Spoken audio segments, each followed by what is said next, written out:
Et voilà, bienvenue sur le plateau de Legistream, l'émission Twitch en direct de la chaîne parlementaire, avec mes collègues et néanmoins amis. Fanny Veil, bonjour. Bonjour, bonjour à tous. Et Hugo Perchoir. Bonsoir. Comment allez-vous? Bonsoir, ça va, 16h30, on va se calmer. Non, je me suis pris pour Léon Zitrone. Oui, c'était... Voilà, c'est ça. Alors... Mes lunettes, Guy. On va arrêter tout de suite les imitations. Pour présenter notre invité du jour, Gaëtan Dussaucé, bonjour. Bonjour. Alors, vous êtes député Rassemblement National des Vosges et vous organisez avec l'ensemble du Rassemblement National, vos collègues, des sympathisants, dimanche prochain à 15h, une grande mobilisation pacifique et populaire. C'est quoi l'idée? C'est de manifester contre la justice?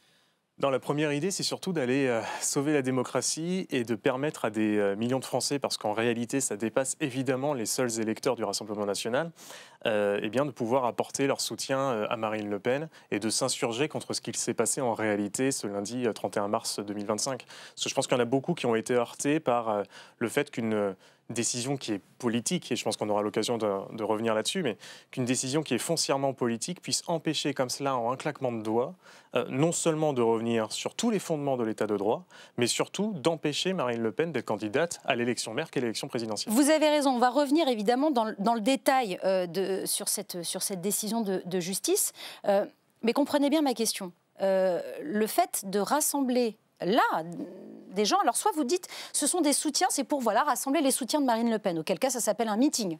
Très bien, un grand bien vous fasse, vous avez le droit de le faire évidemment.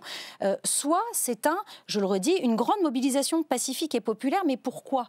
Est-ce que l'idée c'est de s'insurger contre la justice, de manifester contre la justice de notre pays? Est-ce que c'est ça l'idée principale? Est-ce que c'est ça qui vous motive? Vous savez pertinemment que la manifestation est un droit et une liberté. Absolument. Qui est garantie d'ailleurs par notre Constitution. Le fait de... Ce que je voudrais en comprendre, c'est le thème, la thématique. De critiquer les fondements d'un jugement et d'exprimer des désaccords aussi avec le jugement qui est celui de la présidente d'un tribunal fait partie aussi de la liberté citoyenne. Et comme je vous le disais, nous, on voit depuis lundi, en réalité, qu'il y a énormément de Français, et y compris les personnes qui ne sont pas des électeurs ni du Rassemblement national ni du Marine Le Pen, qui ne comprennent pas ce qui vient de se passer et qui se disent mais comment on peut, dans une grande démocratie qu'est la France, comment on peut, dans le pays des droits de l'homme, qui en plus, dont les dirigeants, depuis un certain nombre de temps, passent leur temps à donner des leçons de morale, d'éthique, de droits de l'homme, de démocratie au monde entier, comment peut-on empêcher le leader de l'opposition crédité à plus de 35% de candidater à l'élection présidentielle? Ça a heurté beaucoup de monde et c'est évidemment l'occasion pour nous, ce dimanche 6 avril, eh bien, de donner finalement une tribune à ces Français qui ont envie de défendre la démocratie jusqu'au bout. Alors, je vais être un peu cash, mais on s'en moque un peu du pourcentage crédité. Si Marine Le Pen est coupable, elle a été déclarée coupable. Elle a fait appel, l'appel est suspensif, elle est considérée comme innocente jusqu'à décision définitive. Ça, personne ne le nie. Mais le pourcentage, on s'en moque. Si elle est coupable, elle est coupable. Elle pourrait même être à 60% au premier tour. Si elle est coupable, la loi s'applique, elle n'a pas à être candidate. Sauf que la popularité n'est pas un totem d'immunité, c'est ce que vous l'avez dit vous-même, et c'est là qu'est toute la problématique d'ailleurs de cette décision de la présidente du tribunal du lundi 31 mars. C'est qu'à partir du moment où elle fait appel, elle retrouve dans son intégralité, dans sa totalité, sa présomption d'innocence. Et donc, par conséquent, elle doit aussi retrouver l'intégralité de ses droits, y compris celui de se présenter à l'élection présidentielle. En réalité, ce qu'a fait la présidente du tribunal lundi dernier, c'est tout simplement de ne pas respecter l'état de droit et de ne pas respecter finalement les droits à la défense et à tout justiciable. Elle a respecté la loi, puisque c'est une disposition de la loi. Alors justement, c'est très intéressant, parce que il y en a beaucoup qui, c'était un peu comme pendant la crise Covid, tout le monde s'était transformé en médecin. Pendant la guerre entre l'Ukraine et la Russie qui continue, malheureusement encore aujourd'hui, tout le monde s'est transformé en géopoliticien. Et maintenant, tout le monde est devenu avocat. Bon, il faut quand même rappeler des choses qui sont assez essentielles. Il y en a beaucoup qui ont dit oui, c'est la loi Sapin 2, etc. Bon, déjà, niette. Non, ça a été retiré, mais c'est bien de le répéter quand même. Et puis surtout sur la chaîne parlementaire, on étudie nos dossiers. Vrai, donc en général, mais ce n'était pas le cas de tous les parlementaires. Hier soir, j'étais sur votre plateau et il y en avait qui n'étaient pas au courant de ça et qui ont repris des arguments qui ont été démentis, y compris par la présidente du tribunal. Et on ne peut pas accuser la présidente du tribunal de complaisance avec le Rassemblement national, parce qu'on est les premiers à contester la décision qu'elle a prise lundi dernier. Mais elle l'a dit, et c'est écrit noir sur blanc dans le jugement, on ne peut pas revendiquer la loi Sapin 2, et la question d'ajouter de manière complémentaire la peine d'inéligibilité à tout élu qui aurait été condamné pour des questions de détournement de fonds et autres, pour une simple et bonne raison, c'est qu'elle a été votée postérieurement aux faits qui sont reprochés à Marine Le Pen et au Rassemblement national et que nous contestons. Et donc, par conséquent, il n'y a pas d'effet rétroactif, il n'y a pas d'effet. Et donc, on ne peut pas prendre ça en question. Et j'aimerais qu'on écoute ce qu'a dit l'ancien secrétaire général du Conseil constitutionnel, M. Jean-Éric Schuttel, qui justement disait aujourd'hui c'est disproportionné et en réalité on ne respecte pas la liberté de l'électeur avec une telle décision. Parce que même si elle est présumée innocente, on lui refuse finalement tous les droits auxquels elle a le droit. Et Marine n'est pas en dessous de la loi. Elle n'est pas au-dessus, mais elle n'est évidemment pas en dessous de la loi. Elle a le droit de se présenter à l'élection présidentielle. Pour répondre à votre argument sur la disproportion, justement, ce qui cristallise, on a bien compris la colère du RN, c'est justement que la peine s'applique tout de suite. L'inéligibilité, je vais y arriver, s'applique dès maintenant. Cela dit, la juge justifie quand même cette décision, notamment par le risque de récidive. Ce à quoi la plupart de votre groupe répondent oui, mais de toute façon, elle n'est plus dans ses fonctions, donc il n'y a pas de risque. Mais elle est quand même élue encore, Marine Le Pen. Donc ça veut dire qu'en fait, et puis quand bien même, quand on prétend être à nouveau élu à la fonction suprême, en fait, si jamais elle était reconnue de nouveau coupable, je veux dire, l'argument ne s'entend du risque de récidive. Alors, deux choses. La première sur elle est encore élue. Elle est encore députée du Pas-de-Calais, je vous le concède. Mais par contre, elle ne sera plus demain conseillère départementale du Pas-de-Calais. Donc on vient déjà de perdre un élu, ou du moins nous avons perdu Marine Le Pen au conseil départemental du Pas-de-Calais pour représenter justement ses électeurs et tous ceux qui lui ont fait confiance sur les dernières élections départementales. C'est pas quelqu'un de la liste qui prend le poste? Normalement, je crois que c'est le suppléant qui prend à ce moment-là. C'est ça. Donc vous ne perdez pas... Oui, non, mais désolé, mais Marine Le Pen est Marine Le Pen. Comme Gaëtan Dussocé et comme tant d'autres. Chacun a sa personnalité. Ils ont fait confiance à Marine Le Pen pour être élue. Et le fait que ce soit une décision de justice qui l'empêche, faisant fi de tous les droits possibles à la défense et tous les droits de justiciable, de pouvoir exercer son mandat, évidemment, ça pose problème pour la santé démocratique de notre pays. Et deuxième point, c'est sur la question de la récidive. Ça, c'est très intéressant parce que justement, dans le jugement, et d'ailleurs, tout le monde peut le retrouver aujourd'hui sur Internet, d'ailleurs, je m'étonne que pour le coup, le jugement ait été d'abord accessible à certains journalistes. Il y a M. Gilles Boulot, 20h de TF1, désolé pour la concurrence, mais lundi soir, il avait avant d'être publié, mais peu importe, l'idée c'est que tout le monde l'ait. Nos avocats l'ont reçu que le mardi matin. Bon, il y a quand même un petit problème de savoir qui, en tout cas, on peut le lire, ça fait 152 pages et on peut l'avoir. Mais soit. Il est à disposition. Sur la question de la récidive, justement, l'un des motifs, alors déjà, la question de la récidive, on peut la poser par différents biais. Est-ce que Marine Le Pen est encore députée européenne? Non. Est-ce qu'elle est présidente du Rassemblement national? Non. Mais pire que ça, dans le jugement, la présidente du tribunal nous dit...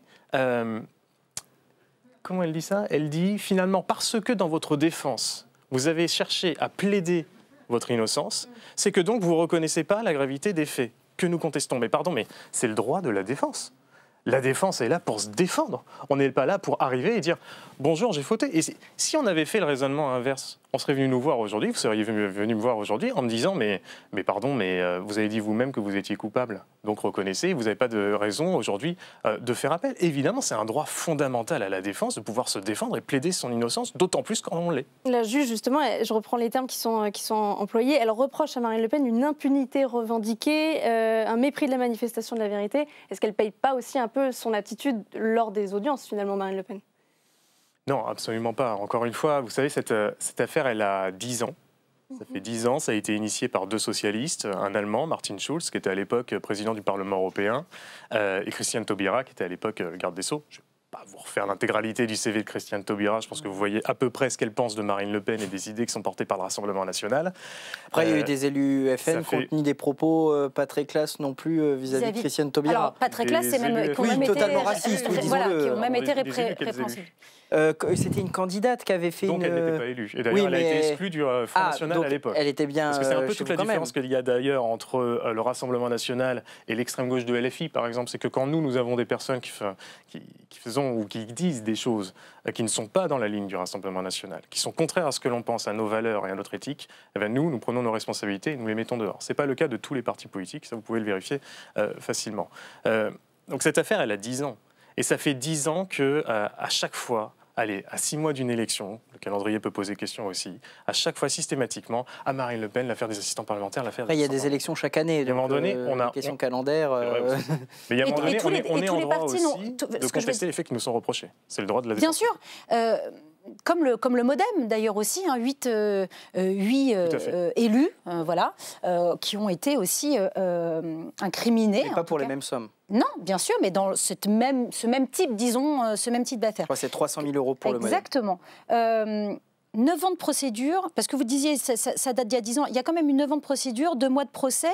Est-ce que ça, vous rejetez tout en bloc, tout le travail qui aurait été fait sur la recherche de cette affaire, le fait de rechercher des preuves, de vous les soumettre dans le cadre justement de ce qu'on appelle la justice, ça aussi vous le contestez ?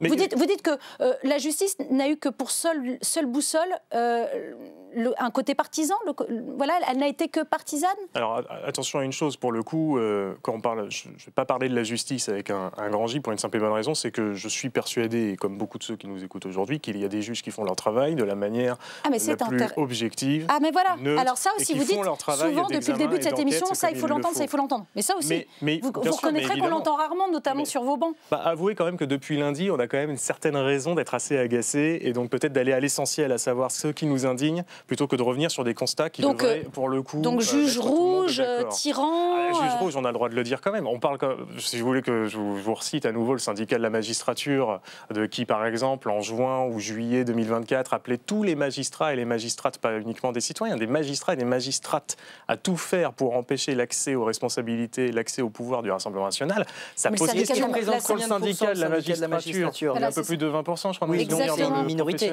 Mais ça représente quand même quelque chose. Et quand je vois qu'aujourd'hui, on est jugé par quelqu'un qui a quitté le monde privé, le monde des affaires, et qui a décidé de s'engager dans le monde judiciaire, le monde de la justice, après avoir vu Eva Joly à la télé, la candidate écologiste de 2012 qui a frôlé les 2%. Oui, enfin, c'est aussi parce qu'elle a un grand parcours, Eva Joly, de juge d'instruction. Quand même, il y a même une membre du Conseil constitutionnel qui vient d'être nommée, Laurence Vichnievsky, qui était juge avec elle et qui s'est engagée, et pas à gauche. C'est pas une gauchiste, Laurence Vichnievsky. Absolument. Non, d'accord, mais...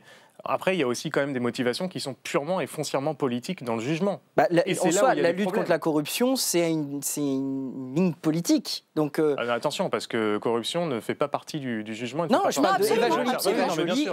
Vous serez d'accord avec moi qu'Eva Joly, elle est quand même de réputation mondiale. Elle avait fait, j'ai plus le nom, mais une lettre avec des juges internationaux contre la corruption. Et on peut comprendre aussi que des gens même des juges s'inspirent de quelqu'un qui est considéré comme une légende sur la lutte contre la corruption, mais un modèle. Je ne sais pas si on va faire 10 minutes sur Eva Joly, mais moi ça ne me dérange pas, mais je sais aussi que c'était une magistrate pour le coup qui revendiquait une certaine appartenance à une certaine gauche, surtout qu'Europe Écologie Les Verts à l'époque était encore autre chose que ça ne l'est aujourd'hui, assumait totalement le parti pris du syndicat de la magistrature qui n'en était pas à son coup d'essai, puisqu'en 2001, ils avaient été justement interpellés, ils avaient choqué médiatiquement parce que le syndicat de la magistrature avait publié un fascicule d'une sorte de mode d'emploi quand vous êtes en rencontre, vous faites victime d'un contrôle de police, d'une vérification d'identité, où la police sur la couverture était caricaturée avec une tête de porc.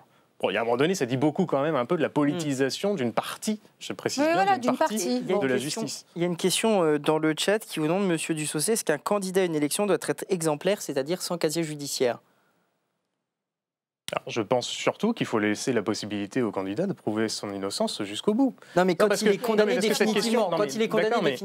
Comprenez que cette question, elle n'est pas neutre. À partir du moment, j'ai rien contre celui qui la pose, et je ne sais pas qui il est, et quel est son parcours et autres. Je dis juste que cette question n'est pas neutre dans le contexte dans lequel on parle aujourd'hui. Parce que le contexte dans lequel on parle, on est à moins de 48 heures d'une décision qui prive Marine Le Pen d'être candidate à l'élection présidentielle. Et ce que nous dénonçons, c'est le fait qu'on refuse un droit fondamental à Marine Le Pen, qui est celui de la double juridiction. Oui. Un tribunal en première instance peut très bien se tromper. C'est pour ça qu'il y a une double juridiction. Et donc, il ne faut pas la condamner. Et il y aura donc un appel avant l'été. Mais là, je ne parle pas de Marine Le Pen, je parle en général.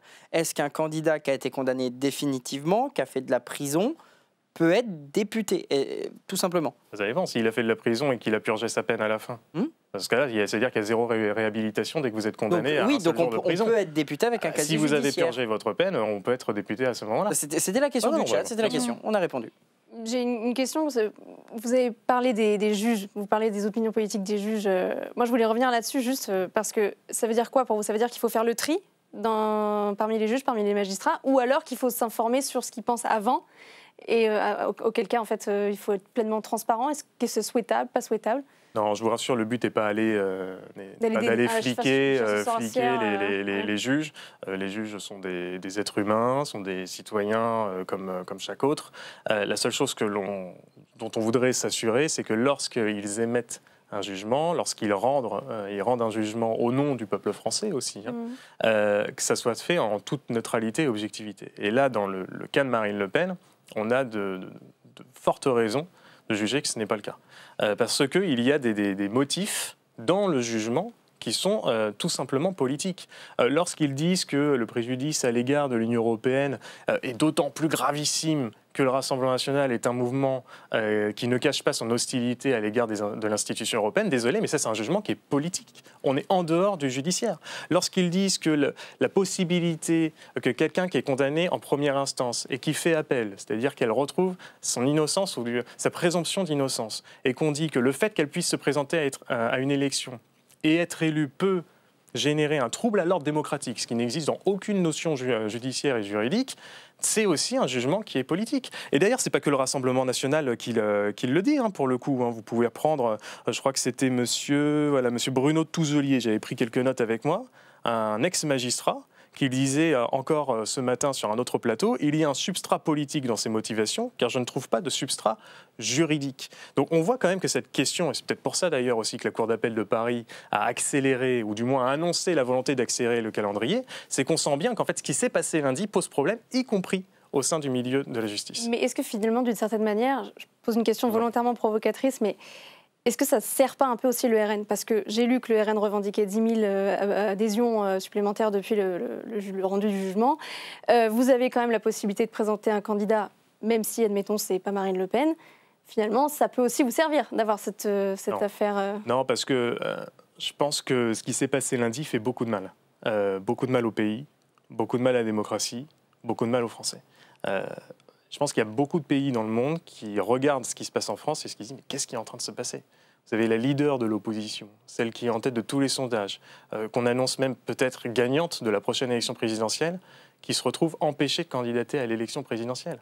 C'est gigantesque. Donc non, ce ne sera jamais un atout, un avantage pour le Rassemblement national, parce que ça fait trop de mal au pays. Et nous, quand le pays a mal, parce que derrière Marine Le Pen et derrière le Rassemblement national, ce n'est pas uniquement nos personnes, c'est aussi des millions de Français qui, pendant des années, ont été dans les angles morts de toutes les décisions politiques, de toutes les décisions publiques, qui ont subi même une sorte de mépris de la part de la caste dirigeante.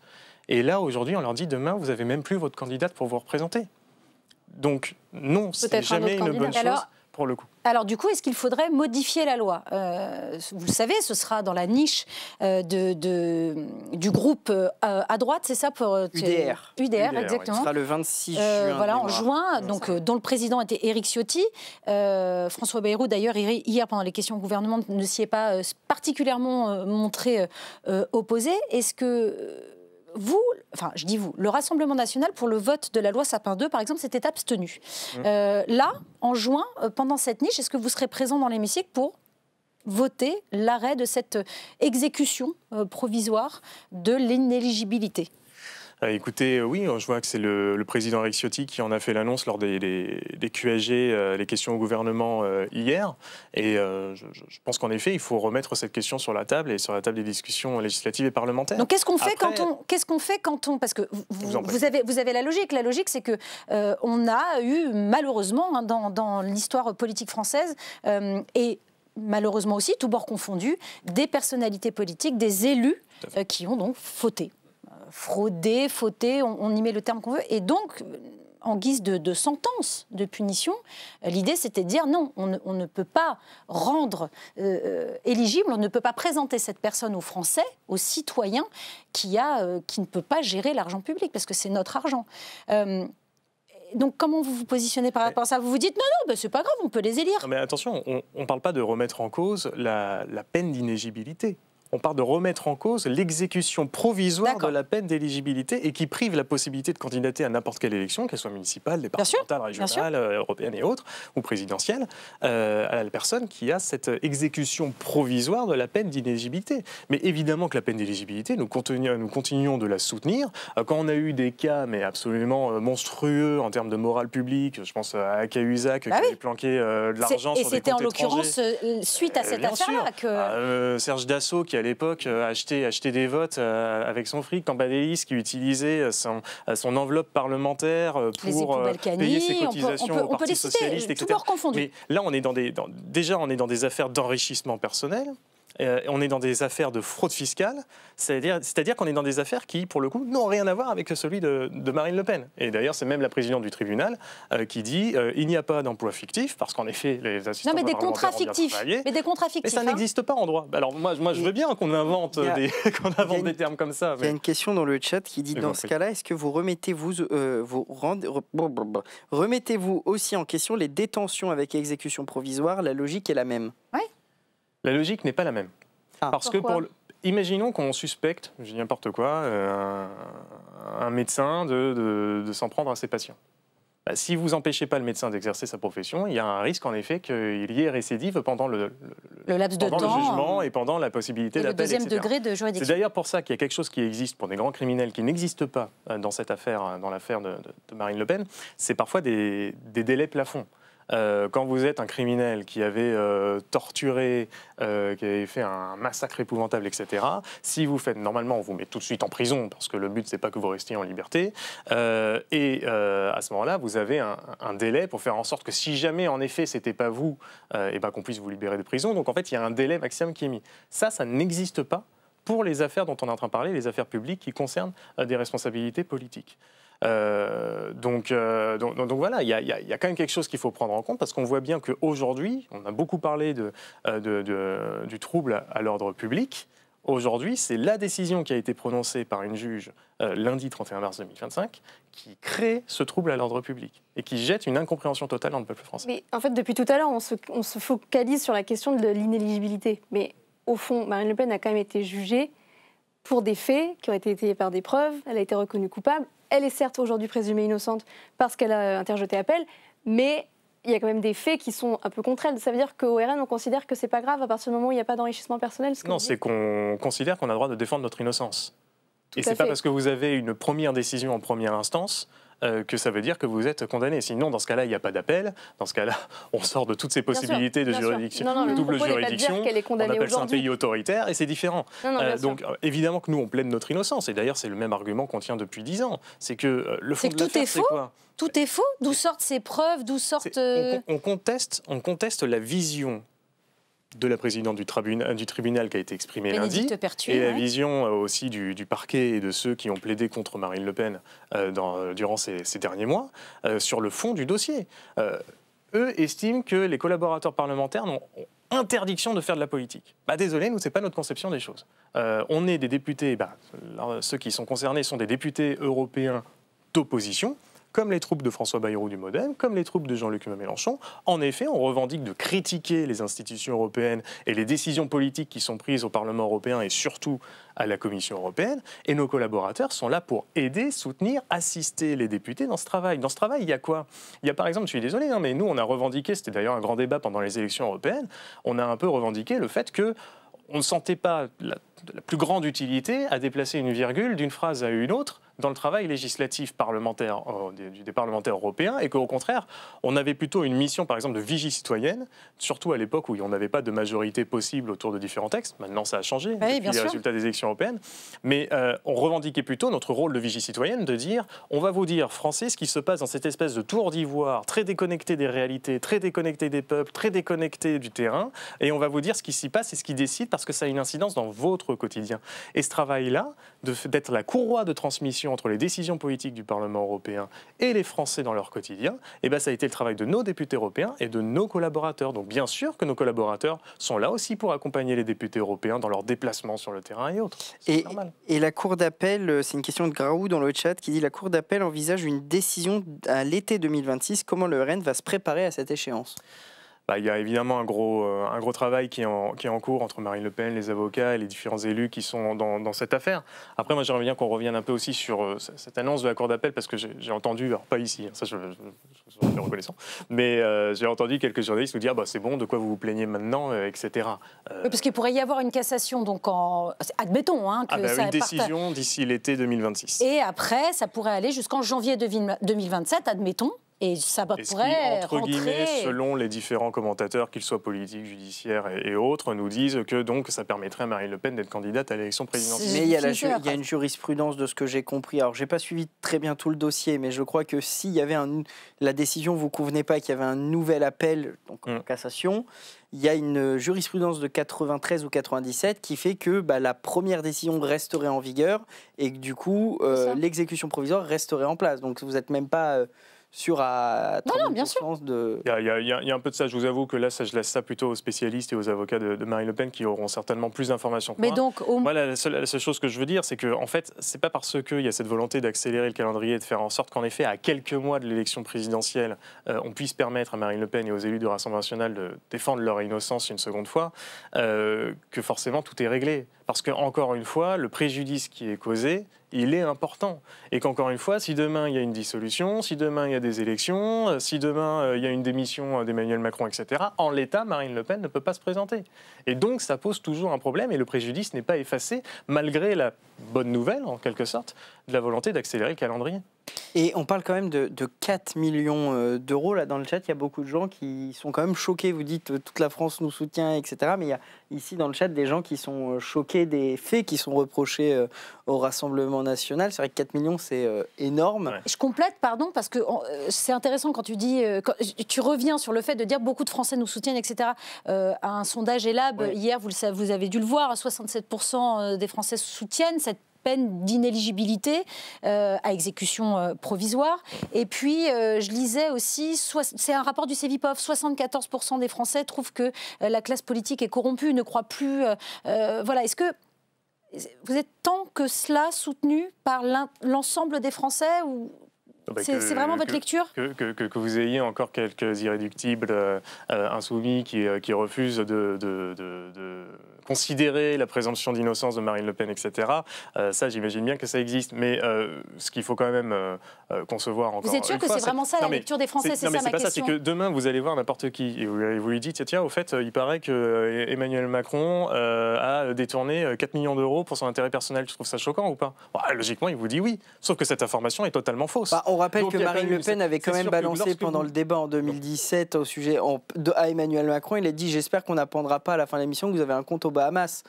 C'est le genre d'accusation que Marine Le Pen balance en plein débat. Donc il n'y a pas une forme de dichotomie quand même dans ce que vous dites? Non, la seule chose que je vous dis, c'est que tout dépend aussi de la question que vous posez aux Français. Moi, ce que je constate aujourd'hui, et je verrai d'autant plus aussi sur les retours qu'on a depuis nos circonscriptions, c'est qu'il y a beaucoup de monde qui est choqué par ce qui s'est passé lundi. Il y a beaucoup qui se disent, mais la présomption d'innocence... C'est quelque chose qui est passé complètement comme une lettre à la poste. Le degré de double juridiction, c'est passé comme une lettre à la poste. La capacité de se défendre, c'est passé comme une lettre à la poste. J'ai une dernière question. Je reviens sur les mots employés. Et ce n'est pas du tout le cas là, dans cette discussion qu'on a à bâton rompu, mais plutôt sereine. Et je trouve que c'est intéressant justement pour tous ceux qui nous regardent et qui nous regarderont. Il n'empêche que depuis hier, les termes de Marine Le Pen, armes nucléaires, bombes nucléaires exactement, je ne vous rappelle pas encore une fois les mots de Jean-Philippe Tanguy, Laure Lavalette aussi dans l'hémicycle hier.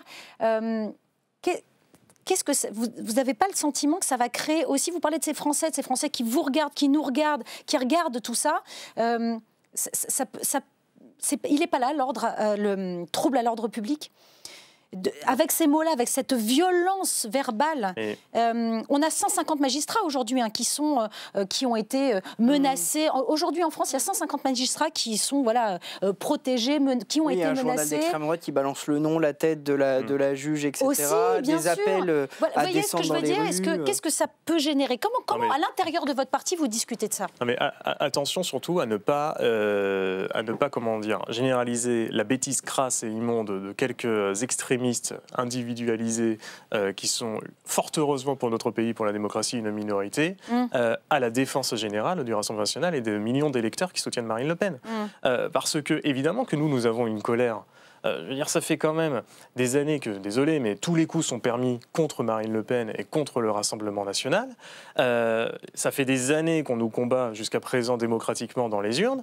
Et finalement, là, ce qu'ils n'arrivent pas à faire avec nous, ils le font par une autre voie qui est celui de la voie judiciaire. Et évidemment, ça crée une colère derrière. J'entends. Non, mais après, sur les magistrats, de toute façon, on peut revenir dessus. On a toujours été très clair. Marine Le Pen a eu l'occasion de le redire, y compris dans les colonnes du Parisien, publiées dans son édition ce matin. Ça a été rappelé également par Laure Lavalette aux questions au gouvernement hier. Évidemment que nous soutenons les magistrats qui sont directement et personnellement menacés et que ça ne se règle pas comme ça. Et moi d'ailleurs j'aimerais aussi qu'on salue à un moment donné la patience et la résilience des électeurs du Rassemblement national qui, comme je le disais un peu plus tôt, ça fait des années qu'ils s'en prennent plein la figure, qu'ils sont méprisés, qu'on ne s'occupe pas d'eux, qu'on ne les écoute pas. Et malgré tout, eux, quand ils se mobilisent, ils ne vont pas tout casser dans la rue, ils ne vont pas agresser des policiers, ils ne vont pas empêcher la tenue de réunions publiques, d'adversaires politiques, etc. Désolé, mais en termes d'électeurs bien élevés et qui font ce qu'il faut, mais j'ai envie de leur tirer mon chapeau parce que bravo. Ce sera la dernière. Dernière question aussi, qu'est-ce que ça vous évoque le fait que les deux premières personnalités politiques internationales qui ont réagi à cette condamnation, ce sont des spécialistes de l'autocrature, c'est-à-dire Viktor Orban et Vladimir Poutine, qui est connu pour magouiller les élections, c'est documenté. Comment vous réagissez quand même que des spécialistes des magouilles électorales, enfin surtout pour Poutine, pour Orban, j'ai pas les éléments, mais pour Poutine, viennent à votre soutien? Qu'est-ce que ça vous évoque? Et c'est l'effet boomerang. C'est-à-dire que ça fait des années qu'ils prennent des leçons de morale, de droits de l'homme, de justice de la part de la France, et certainement pour de bonnes raisons, qui plus est. Bon, bah là, ils ont vu l'occasion de pouvoir renvoyer le boomerang aux dirigeants français. Il vous gêne ce soutien ? Je ne vais pas dire si le soutien est bien ou pas bien. Oui, non, je n'ai pas forcément une grande sympathie. Je ne saute pas au plafond quand je vois que... Pas le meilleur soutien, certains, mais de la part de Viktor Orban, c'est un honneur. Entendu. Vous serez là demain dans l'hémicycle Monsieur Dussosoir ? C'est pas impossible que je retourne en circonscription. Vous me le pardonnerez. Ah, bah vous serez pas là pour la niche. Il y a la Horizon, niche alors voilà, tant pis. Mais il y a un collègue qui vient vous en parler un petit peu mieux. Exactement, vous me faites le lien. Merci beaucoup, Monsieur Dussosoir, d'avoir participé à Légistrer. Mais en effet, on vous demande de céder la place à Monsieur Albertini. Merci beaucoup d'avoir participé à l'émission. Et on accueille tout de suite Xavier Albertini. Installez-vous. Bon, alors vous n'aurez pas... Il n'y a pas de poignée de main. Il n'y a pas de poignée de main. Vous n'aurez pas Gaëtan Dussosoir demain dans l'hémicycle pour assister à votre niche Horizon, puisque vous êtes député Horizon de la Marne. Et alors, vous venez nous voir juste avant la grande journée. Hein. Demain, c'est la grande journée, 9h minuit. 9h minuit, avec une petite pause. Ah, quand même, heureusement. 9h30 de séance. Voilà. Exactement. Alors, une journée donc dédiée à vos textes, vos propositions de loi. Le groupe en a inscrit 5. J'aimerais bien ensemble qu'on les passe un peu en revue. Et on va commencer par donc une proposition de loi visant à valoriser la réserve communale de sécurité civile. Vous pouvez nous expliquer en 2 mots ? Oui, simplement. Alors, ce texte est porté par Didier Lemaire, qui a une vraie connaissance en la matière, un de nos collègues. Il constate depuis un certain nombre d'années, comme l'ensemble des Français, une évolution importante en matière de catastrophes naturelles, que ce soit au travers des inondations, que ce soit malheureusement au niveau des méga-feux. Et il constate aussi parfois une difficulté à mobiliser un certain nombre d'acteurs dans une logique de continuité et surtout de réactivité la plus importante possible. Et c'est pour ça qu'il propose de travailler sur une amélioration de la sécurité citoyenne et surtout de faire en sorte que les jeunes qui viendraient à accompagner cette réserve puissent être valorisés. Voilà. Et donc, c'est quelque chose de très positif. Oui, mais c'est aussi parce qu'on est sur ce média-là, Légistream, on le sait, la plupart de nos téléspectateurs sont plutôt jeunes. Et voilà, pas que, mais en majorité. Mais expliquez-nous concrètement, c'est-à-dire qu'une incitation financière... de valorisation en équivalence de diplôme pour permettre effectivement ensuite de pouvoir continuer un parcours et surtout de faire le lien entre les pompiers, les collectivités et puis ceux et celles qui veulent s'engager dans ce genre d'action qui est un travail de citoyenneté. C'est un texte qui est d'abord passé en commission ? Alors, il a une petite histoire obligatoire ce texte, puisqu'il était déjà sous la mandature précédente. Il avait reçu l'unanimité au moment de la commission des lois. Et puis la dissolution est passée par là. Il a fallu donc recommencer, remettre tout ça en travail et en perspective. Il a été accepté à nouveau à l'unanimité et on espère effectivement qu'il passera avec un large consensus. A priori, en plus, il est plutôt... c'est le premier. Chronologiquement, texte, c'est le premier texte. Donc normalement, dans le temps qui vous est imparti, moi j'ai une question. Comme je commande le truc, à votre avis, combien de temps d'examen? On fait des paris? Allez.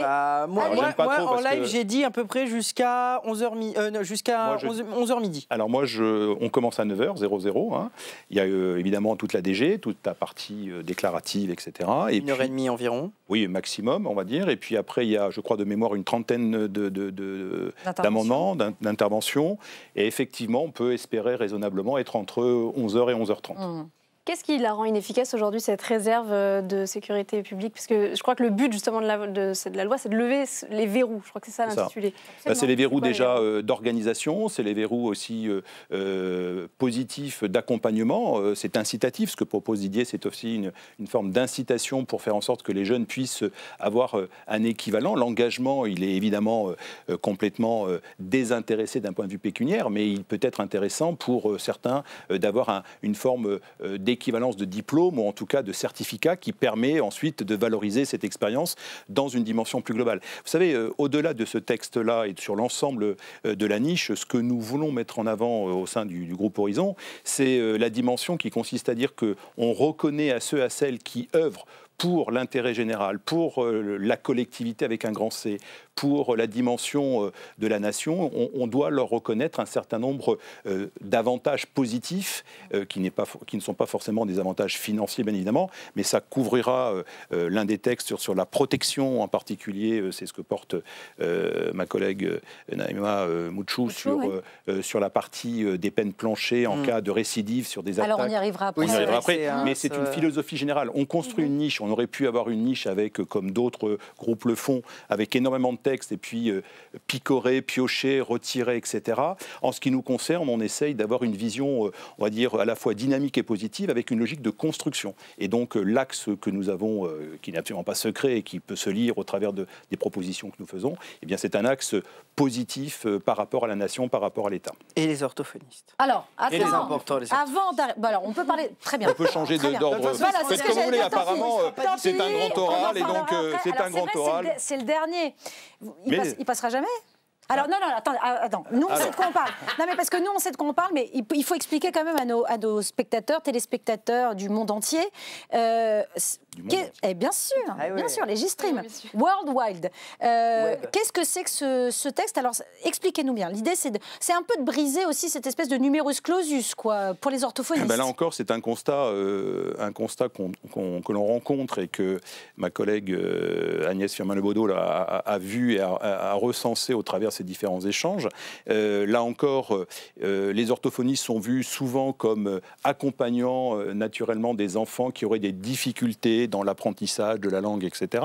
Mais en réalité, aujourd'hui, il y a énormément de cas où vous pouvez avoir besoin d'un orthophoniste, et en particulier dans le cadre, et ensuite éventuellement d'un problème type AVC, des problèmes de santé importants, etc.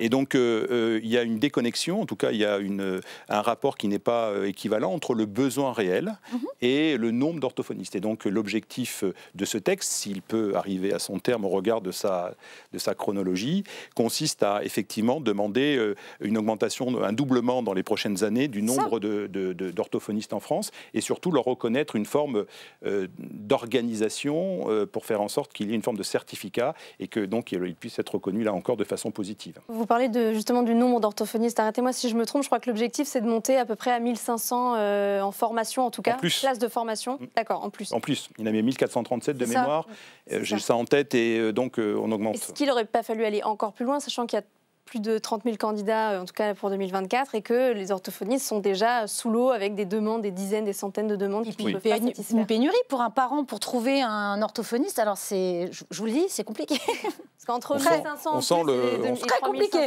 Oui, alors évidemment, mais on peut tout imaginer, mais il y a aussi des logiques de capacitaires et d'accompagnement. On pourrait effectivement, pardonnez-moi l'expression, raser gratis et dire qu'on peut tout faire, qu'on peut tripler, quadrupler, faire 10 fois en fonction d'un besoin réel réels, mais qui méritent quand même d'être recensés et d'être évalués dans une logique de progressivité et de progression. L'une des marques de fabrique également du groupe Horizon, c'est quand même aussi, il faut se le dire, le caractère raisonnable mais dynamique des choses. Donc promettre tout pour que ça n'arrive pas, c'est tout aussi déceptif, c'est une déception tout aussi grande que d'être prudent et faire en sorte que les choses se mettent en place. Pour vous, on n'a pas les moyens d'aller au-delà de 1500 places en plus ? C'est-à-dire que vous savez qu'une PPL n'est pas une proposition de loi, un projet de loi, pardon, au sens strict. Oui, et donc il y a non, mais c'est une proposition, mais c'est pas un projet. Et donc à partir de là, un certain nombre d'études d'impact ne sont pas entamées ou exécutées. Et il nous paraissait intéressant d'amorcer plutôt que de proposer des volumes ou des nombres qui ne sont pas forcément raisonnables. Troisième texte, réformer l'accueil des gens du voyage. Oula, le gros morceau. Alors, expliquez-nous. Alors le gros morceau, je ne sais pas, mais en tout cas, c'est un sujet. C'est pas très sympa pour moi d'ailleurs, ça. Mais c'était pas. Non, mais j'ai bien noté. Mais non, il n'y avait rien de personnel. On est bien d'accord. Il n'y avait rien de personnel.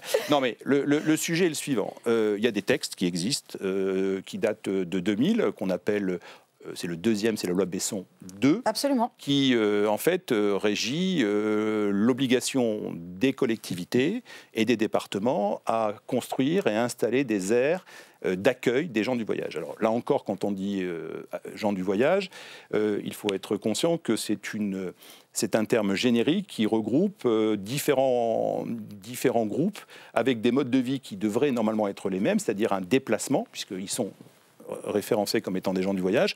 Pour autant, vous avez des situations très différentes. D'abord, vous avez ceux qu'on va appeler gens du voyage qui circulent pour aller chercher un emploi dans différentes régions, etc. Vous avez ensuite d'autres groupes qu'on appelle les grands rassemblements qui, eux, peuvent obtenir des aires de grand passage avec une surface de plus de 4 hectares et qui, lorsqu'ils circulent, qui se rassemblent généralement en période estivale, eh bien, se concentrent au fur et à mesure sur d'anciennes bases aériennes, sur d'anciens terrains militaires.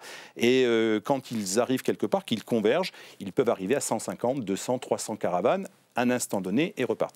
J'en profite pour vous dire que, par ailleurs, étant élu de Champagne et de la Marne en particulier et de Reims tout particulièrement, nous avons effectivement, pendant la période des vendanges, énormément de caravanes, de gens du voyage, en particulier des grands rassemblements, qui arrivent sur le territoire pour faire en sorte d'accompagner les vendanges qui restent des vendanges manuelles. Donc ça peut fonctionner. Mais quel est le problème du coup? Alors le problème, ils sont... Parce que là, ce que vous nous racontez, c'est plutôt... C'est pour vous montrer que la loi, telle que certains veulent la présenter, qui considèrent qu'elle est liberticide, etc. Pour être précis, la présidente du groupe d'études gens du voyage, Ercile Assoudé, a considéré pendant l'examen du texte que votre proposition de loi était, je cite, raciste. Voilà. Et puis il y a Claire Hédon aussi, la défenseuse des droits, qui a... Sur un certain nombre de sujets. Et c'est pour ça que je ne voulais pas reprendre les propos de ma collègue, parce que effectivement, je considère tout naturellement que je ne suis pas du tout dans ce registre-là. Mais moi, je constate qu'il y a une autre catégorie, d'autres groupes qui, eux, ne sont pas véritablement des gens du voyage, mais qui s'assimilent à cette population et qui ont tendance à rester sur des secteurs particuliers, et en particulier dans des communes, dans des collectivités, et qui s'installent de façon complètement illicite. Le problème que nous rencontrons, pour être complètement objectif et équilibrer les choses, c'est que sur l'ensemble des départements français, en tout cas métropolitains, seuls 26 à 30 respectent la loi Besson, que je citais tout à l'heure, qui est la loi de construction, de création de ces aires d'accueil des gens du voyage. Et les autres départements et les autres PCI, les autres collectivités ne le respectent pas. Pas totalement, parfois pas du tout, mais parfois en ayant répondu qu'à une partie de ces obligations de stationnement. Ce qui veut dire ? Et ce qui veut dire, pour des raisons qui leur appartiennent et qui ne sont pas des raisons politiques. Ce n'est pas une question de gauche ou de droite, etc. C'est des questions... Un manque de moyens ? Alors, parfois des problèmes de réserve foncière et parfois des sujets idéologiques. Quand vous avez construit 1, 2, 3 aires et qu'à chaque fois, la même aire a été dégradée, détériorée ou complètement détruite, l'investissement que représentent ces aires est relativement considérable et les collectivités décident à un moment donné, si j'ose dire, de tirer le rideau en disant « on ne fait pas ». On ne fait plus, on arrête, on a engagé, on a respecté nos obligations, et en même temps, aujourd'hui, on constate que que ceux qui les occupent ne les respectent pas. Mais au-delà de ça, et c'est pour ça que j'ai proposé ce texte, et j'avais alerté à plusieurs reprises, et j'étais pas le seul, des collègues députés ou maires l'avaient déjà fait, avaient alerté le ministre de l'Intérieur. Nous avions alerté depuis un certain temps sur la nécessité de repenser, de revoir les choses, parce que la loi Besson date de 2000, elle a 25 ans, que la population de l'époque représentait un certain nombre de personnes avec des modes de déplacement qui étaient plus ou moins établis. Et aujourd'hui, 25 ans après, on estime, mais là encore, ça démontre bien le caractère un peu compliqué des choses, que 300 à 500 000 personnes en France se revendiquent de la qualité des gens du voyage. Et pour autant, la loi, en tout cas, les collectivités ne fournissent pas tous les terrains nécessaires. Et aujourd'hui, il y a plutôt une atomisation des groupes, ce qui fait que ce qui était nécessaire, par exemple, sur des communes de plus de 5000 habitants à l'époque, mériterait peut-être d'être revu avec une évolution de la conception des choses. Et donc, qu'est-ce que vous proposez alors, moi, je propose, et je m'associe pleinement déjà à un élément qui est celui du groupe de travail qu'a monté le ministère de l'Intérieur pour travailler sur une réflexion globale qui est en cours, qui a été le groupe de travail a été ouvert et mis en place il y a quelques semaines de ça, après le dépôt de ma PPL. Et ma PPL, qui regroupe 3 articles, se veut construite autour de 3 thématiques essentielles. D'abord, un caractère incitatif, ensuite un caractère dissuasif et, s'il le faut, un caractère répressif. Le caractère incitatif, c'est d'expliquer que, d'abord, lorsque vous souhaitez déloger des caravanes qui sont en situation illégale, en occupation illégale, ce n'est pas une décision du maire, ce n'est pas une décision du commissaire de police, ce n'est pas une décision du préfet, ça passe par une décision judiciaire. Donc, les outils que nous proposons, là, sont des outils qui viendraient en appui des collectivités qui sont déjà dans la norme de la loi de 2000. C'est-à-dire que les collectivités qui ne pourraient pas se prévaloir d'aires d'accueil ne pourraient pas revendiquer cette possibilité d'utiliser ces outils juridiques. Ça, c'est important. Et donc, à contrario, si les communes veulent en bénéficier, il faut qu'elles se mettent aux normes d'accueil. Ça, c'est le premier point. Le deuxième point, c'est le caractère dissuasif.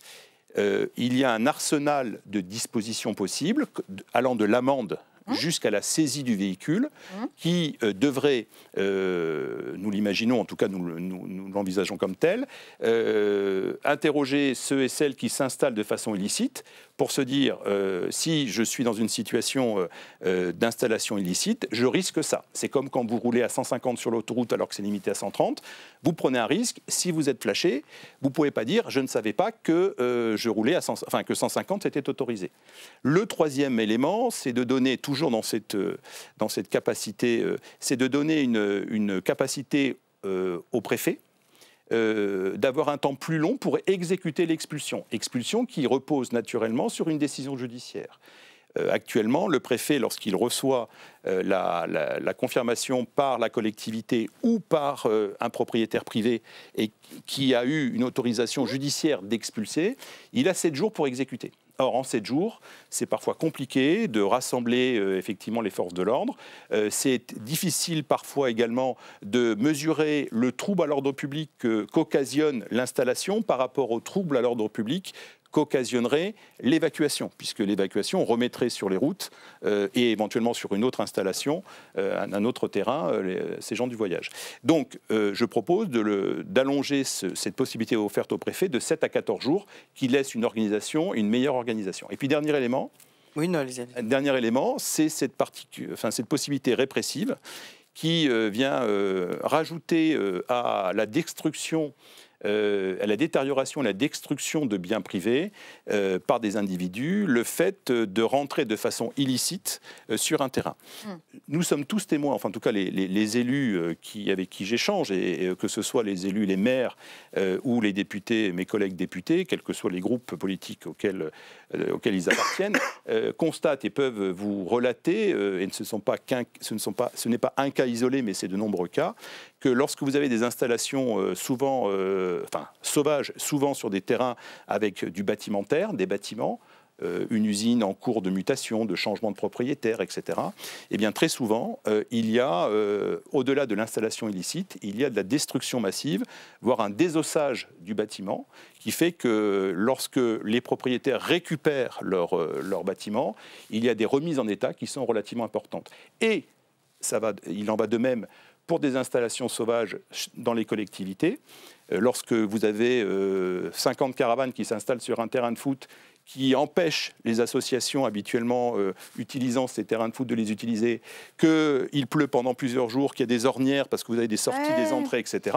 C'est du factuel et c'est surtout, je le dis très tranquillement, pour remettre une certaine symétrie dans les rapports. Moi, je suis témoin et je reçois un certain nombre de mes concitoyens qui ne comprennent pas pourquoi, très simplement, lorsqu'ils ont dépassé leur temps d'horodateur, ils se prennent une amende et qu'en face, il y a un sentiment et une réalité d'impunité qui méritent d'être sanctionnés. Moi, je me rends pas compte, mais ça représente combien de communes, combien de... Ça représente, sur le quart nord-est par exemple, ça représente plusieurs dizaines de communes. Okay. Et alors, sur des communes type Paris ou région parisienne et encore intramuros, il est évidemment difficile d'envisager des installations de ce type. Oui. Mais dès qu'on s'éloigne un peu, Première Couronne ou sur des territoires qui sont moins denses d'un point de vue de population, et vous avez des zones artisanales, des zones commerciales, etc., ça représente plusieurs cas de figure. Moi, à titre d'exemple, j'ai 400 caravanes dans la communauté de communes de Reims. Ouais. 143 communes, 300 000 habitants. La première ville est Reims, 186 000 habitants. J'ai 400 caravanes qui tournent comme ça de façon systématique et qui ne veulent pas rallier, mais qui ne viennent de nulle part. Mais qui viennent pour faire les vendanges. Non, ça c'est un cas particulier au mois de septembre. En cours de l'année, j'ai environ 400 caravanes qui tournent et qui ne partiront jamais parce qu'en réalité, ce sont des semi-sédentaires, ce sont des gens qui revendiquent la qualité de gens du voyage, mais qui ne le sont pas véritablement. En tout cas, ils ont simplement la dimension de la caravane en tant que telle et qui s'installent dans les interstices, dans des terrains publics, dans des terrains privés et qui donne une image particulièrement délétère de la communauté dont je me voyage, parce que, à contrario, et c'est pour ça que je ne me reconnais pas dans les propos tenus par ma collègue, que vous évoquiez tout à l'heure. Soudet, oui. Merci. C'est qu'en réalité, vous avez une grande partie de la communauté des gens du voyage qui, elle, respecte les obligations d'aller s'installer à tel endroit, etc. Je rajoute à ça, si vous me le permettez, parce que je pense que c'est important, qu'au-delà de cette situation d'installation sans le respect de la réglementation et des règles qui s'imposent à tous dans une vie en société, il y a derrière ça deux éléments que je voudrais citer quand même. C'est souvent l'éducation des enfants, puisque derrière, il y a souvent des décrochages scolaires, parce que les gens ont parfois des comportements relativement fermés à l'accès à l'école, et ça c'est embêtant, et y compris sur la capacité de l'épanouissement des femmes, par exemple, dans ces groupes. Oui, mais là, votre texte n'y répond pas. Non, mais si vous voulez, c'est un sujet c'est pas le sujet du jour, et ça j'en conviens, mais c'est pour vous dire que on peut tout rassembler et considérer que tout est dans tout et réciproquement et que c'est un scandale et que nous sommes dans des schémas de pensée excessive avec des propos qui ne nous ressemblent pas. Mais je pense que quand on parle d'un sujet aussi important qui touche des hommes et des femmes, des enfants, je pense qu'il faut prendre dans sa globalité. Et c'est pour ça que ce texte se veut limité, circonscrit, et veut être l'une des pierres angulaires de ce qui se passe au sein du groupe de travail. Très bien. Et alors, comme ça on avance un petit peu, vas-y. Il y a des questions là-dessus. Il y a Jared Deboire qui dit, est-ce qu'on a des chiffres sur les collectivités qui ne veulent pas construire les aires? Combien d'aires construites pour combien de demandes en tout? Et combien de dégradées? Et il y a un utilisateur Valeur Anarchiste qui dit, pour avoir vécu en caravane la majorité des cas d'installation sauvage, c'est que les aires sont déjà saturées. On préfère aller là où il y a des sanitaires, de l'eau et de l'électricité plutôt que sur un terrain vague. Alors, j'entends tout à fait cette dernière remarque, enfin, en tout cas, ce dernier poste. Je l'entends, mais je ne suis pas sûr que quand vous débarquez sur des terrains de foot, vous soyez forcément dans des conditions d'hygiène et de sécurité parfaites. Enfin, adéquates. Quand vous rentrez dans une aire industrielle, dans un bâtiment qui est désaffecté, je ne suis pas sûr non plus. Quand vous vous branchez en sauvage sur de l'électricité et sur des bornes à incendie, je ne suis pas sûr que ça respecte l'ensemble de la réglementation.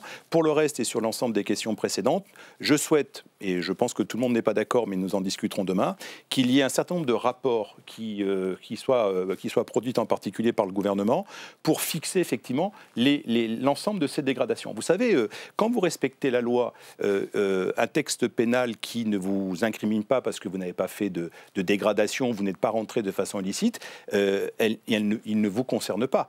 Donc on ne peut pas dire que c'est une systématisation de la conséquence pénale si vous respectez la loi. Et moi je suis pour effectivement la volonté de recenser parfaitement les choses. Et je vous le disais dans mes propos introductifs, je pense qu'il faut revoir de façon profonde, calme et mesurée cette loi Besson qui a 25 ans et qui mérite à tout le moins d'être évaluée. Remise à jour, quoi. Et plus que d'être remise à jour, qui doit être réactualisée, vraiment s'adapter à la situation, au nombre et à l'évolution. On l'a compris. Et alors, donc, il y a encore 2 textes dont on n'a pas parlé. Enfin, vous l'avez un tout petit peu esquissé tout à l'heure. Donc, 2 propositions de loi qui se penchent plutôt sur la justice de notre pays. Donc, avec le texte qui vise à faire exécuter les peines d'emprisonnement fermes. Vous pourrez en dire un mot si vous le souhaitez. Et moi, ce qui m'intéressait pas mal, pour faire un lien avec les quelques minutes d'émission qui nous restent, c'était le texte visant à restaurer l'autorité de l'État, qui prévoit donc une peine minimale d'1 an d'emprisonnement pour les délits de violence commis en état de récidive légale, notamment à l'encontre de policiers, de pompiers, de magistrats, d'enseignants, de chauffeurs de bus, etc., de personnel soignant, bien sûr. Donc c'est un texte qui avait été retiré et puis finalement donc là qui sera qui avait déjà été débattu, si vous me permettez, dans le cadre d'une niche précédente. Exactement. Qui n'avait pas été à son terme, qui est porté par notre collègue Naïma Mouchou, et qui là encore ne doit pas être synthétisé ou en tout cas ramené d'une façon systémique ou systématique à la dimension de peine plancher. Elle s'adresse là plus particulièrement au caractère, à des constats réels et documentés sur le cas de récidive, en particulier sur une partie de nos acteurs publics que sont les personnes que vous avez citées, médecins, infirmières. Mais moi, vous allez comprendre, le lien que je fais, c'est avec particulièrement dans l'un des publics visés, les magistrats.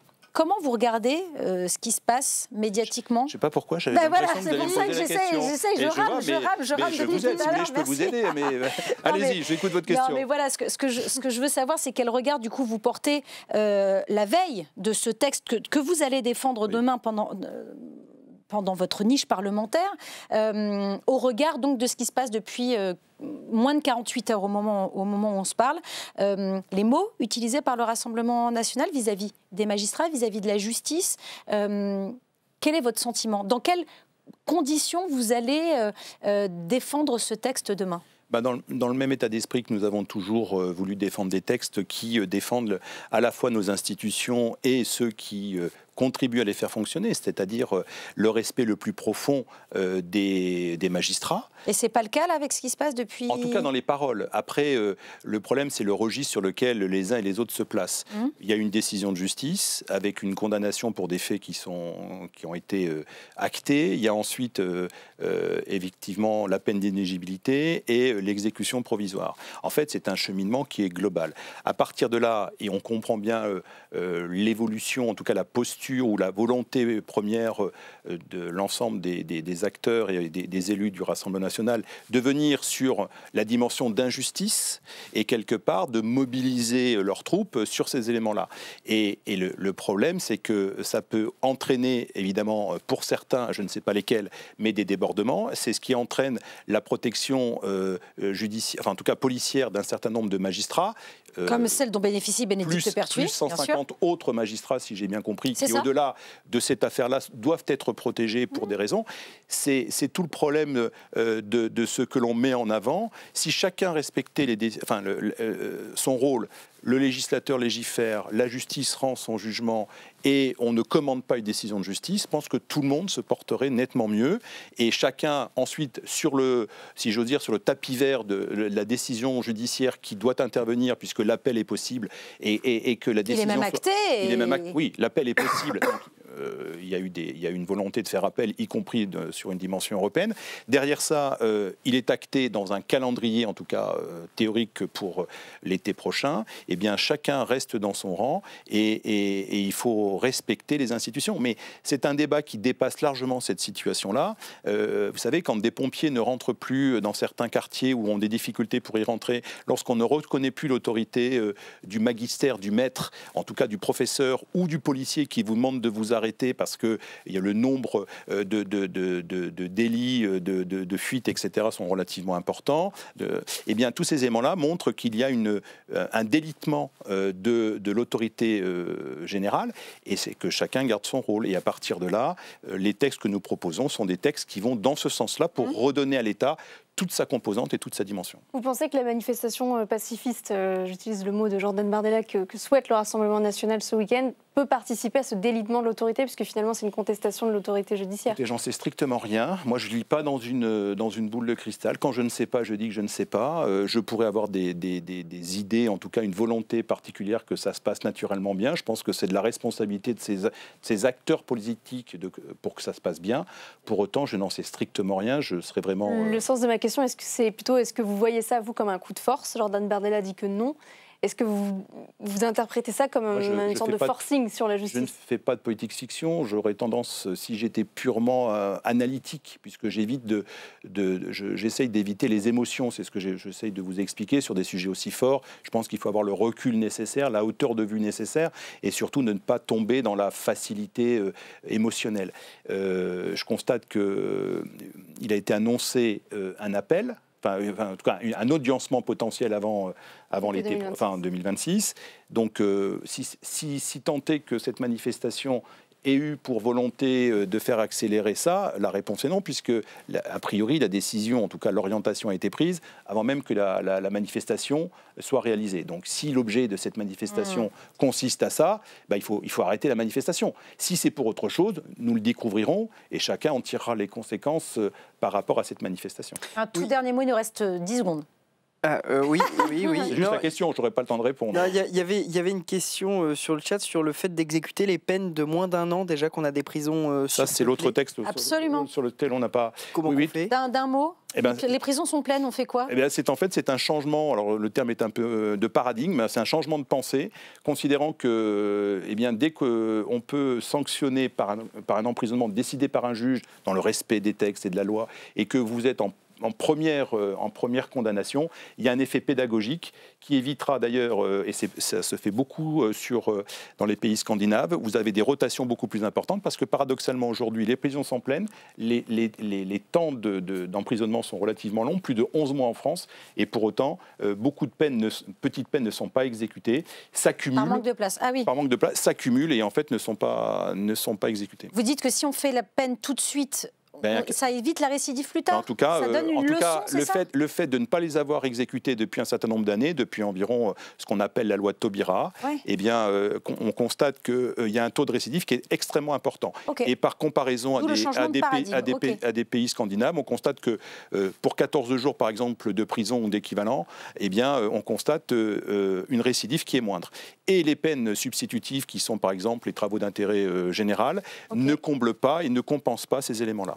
Très bien, on suivra tout ça avec beaucoup d'attention demain. Je vous remercie. Dès 9h sur ta chaîne, je crois. Dès 8h sur ma chaîne. Dès 8h, oh là là, très tôt. Moi, je suis un petit bifort, je suis un peu fifou. Mais vous venez normalement je viens en début d'après-midi, vous m'avez gentiment invité et je réponds. Et on vous retrouvera, et puis évidemment, nous, la chaîne parlementaire suivra ça sur l'intégralité de ces réseaux sociaux. Merci beaucoup. Merci de votre accueil. Merci beaucoup d'avoir passé cette demi-heure avec nous pour nous avoir expliqué tout cela. Merci beaucoup Fanny, merci Hugo, et on se retrouve très vite pour un nouveau numéro de Legistream.